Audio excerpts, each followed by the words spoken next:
Otprilike u ovo doba godine počinjem koračati. Odlazim do prozora i virim u svoj vrt. Zatim provjeravam svoje sadnice. Neko vrijeme radit ću nešto drugo i neizbježno opet završiti na prozoru. Jedva čekam da izađem i ubacim svoje sadnice u zemlju. Da li vi to osjećate, prijatelji vrtlari? Postajete li i vi nervozni? Nije ni čudno kada malo razmislite o tome. Svi već danima marljivo uzgajamo malene biljke, pripremajući ih za veliki dan, dan kada stignemo do presađivanja. I budimo iskreni, nije nam bilo lako. U tome smo čak od januara. Čini se kao da se kuća bila pretvorila u vrtni centar. Svaka prozorska daska imala je neke sadnice, a živjeli smo u ljubičastom sjaju svjetala za uzgoj više od mjesec dana. Ali isplati se, jer smo sve učinili kako treba. Bilo je uspona i padova, nenadanih problema, ali sada imamo čvrstu malu vojsku sadnica spremnu da puste svoje korijenje u pravu zemlju. Nadam se da ste i vi kao ja isplanirali svaki detalj vašeg vrta. No prije nego što dođe vrijeme za njihovo presađivanje, moramo planirati unaprijed i razmotriti nekoliko stvari. Nakon svog napornog rada ne želite ništa izgubiti zbog šoka koji biljka može doživjeti prilikom presađivanja. Da li ste čuli za transplantacijski šok?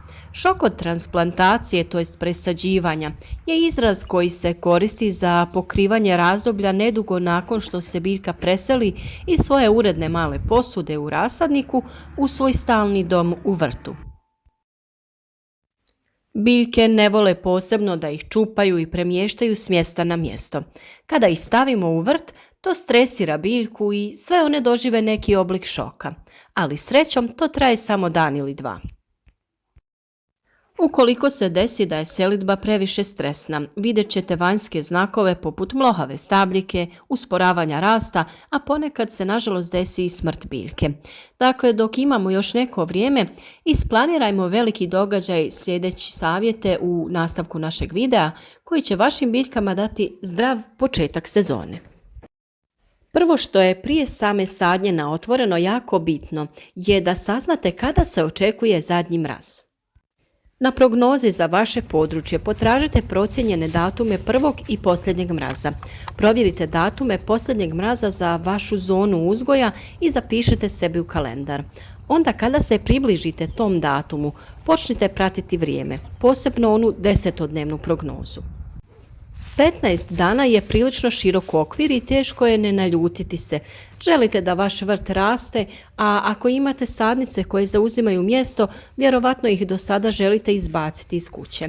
Ali ipak budite strpljivi. Svi znamo koliko proljetno vrijeme može biti varljivo, što dovodi do savjeta broj 2.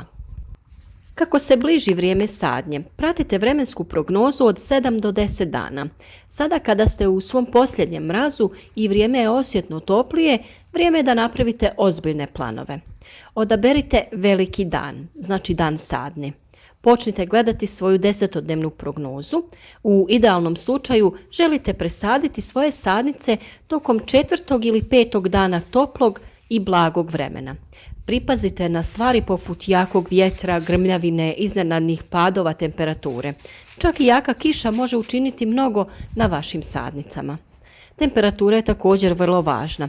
Ono zbog čega su svi zabrinuti je hladnoća, ali ne želite ni saditi kada je previše toplo. Visoke temperature preko 25 stepeni i više mogu brzo ubiti nježne sadnice koje nemaju duboki korijenov sustav. Ako možete, odaberite oblačan dan za presađivanje. Oblačni pokrivač će zaštititi nježno lišće od vrućeg sunca.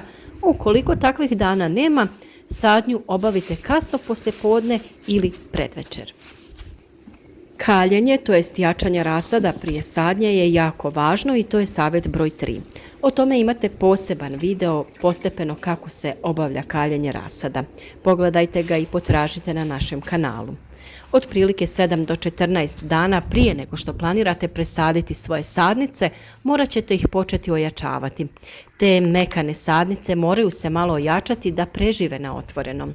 Ovaj proces možete započeti u zatvorenom prostoru, tako da svaki dan postepeno izlažete biljke nižim temperaturama. Također je dobra ideja uključiti ventilator u blizini svojih sadnica.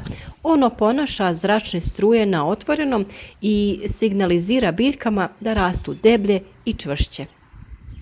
Dok to radite unutra, krenite sa iznošenjem svojih sadnica vani, ali samo na kratko. Počnite tako da ih iznesete van na sat vremena. Postavite ih tamo gdje su zaštićene od vjetra i primaju djelomično sunce. Postavite mjerač vremena ako ste zaboravni, kako biljkama ne bi bilo previše i da nastradaju. Ne želite sljedećeg jutra stajati nad nekoliko podložaka mrtvih sadnica, plačući jer ste ih zaboravili unijeti. Produžite ove dnevne izlaske svaki dan za pola sata do sat vremena. Želite ih povremeno provjeriti dok ih duže ostavljate vani. Vaše će se sadnice brže sušiti vani, stoga ih svakako zalijevajte kada ih unesete unutra. Ovo ojačavanje može biti malo bolno, ali čini veliku razliku u tome koliko dobro vaše sadnice budu nakon presađivanja i uvelike olakšava taj šok transplantacije. O ovoj temi na našem kanalu, kao što sam rekla, imate poseban video pod nazivom Kako pripremiti rasad za sadnju na otvorenom. Sljedeće što je bitno je gnojidba tla.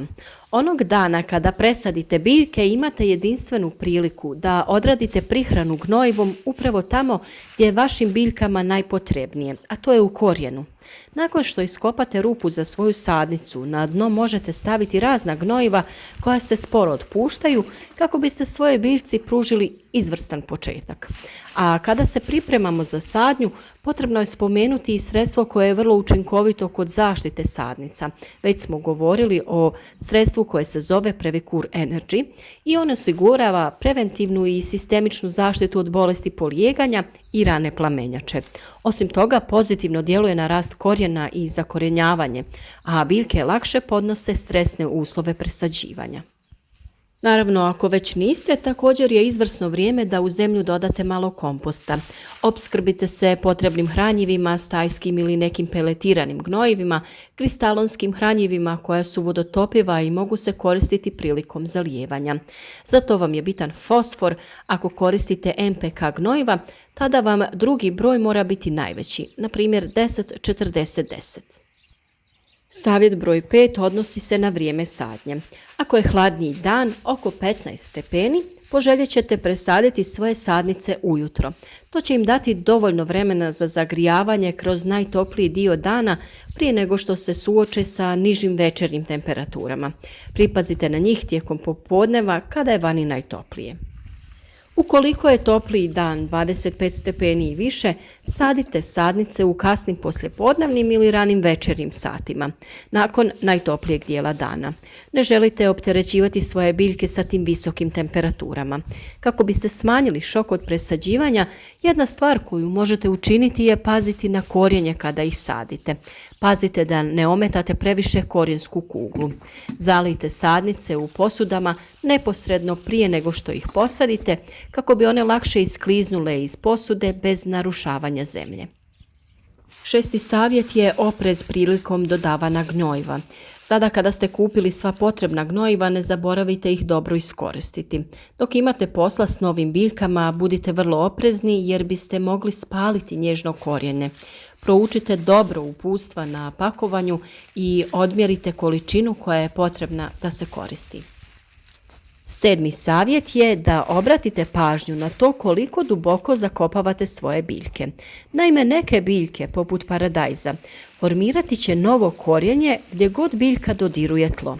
Pametna je ideja zakopati svoje biljke paradajza ukoso ili u dubinu do pola već formirane stabljike, kako biste osigurali da imaju veliku strukturu korijena u tlu. Ali, za većinu biljaka, ako ih zakopate preduboko, stabljika će istrunuti, a presađena biljka će umrijeti. Kao dobro pravilo, najbolje je posaditi svoje sadnice tako da budu u tlu u ravnini sa zemljom iz svoje posude. U ovom videu imate prikazan način sadnje paradajza na veću dubinu i sadnju ostalih presadnica na dubinu u kojoj su bile u posudi. 8. savjet se odnosi na pažnju oko korijenja. Kako biste smanjili šok od presađivanja, jedna stvar koju možete učiniti je voditi računa o korijenu kada sadite svoje biljke. Pazite da ne ometate previše korijensku kuglu, onu koja se nalazi u zemlji. Zalijte sadnice u posudama neposredno prije nego što ih posadite kako biste lakše izvadili biljku iz posude i tako sačuvali njezinu zemlju i njezin korijen.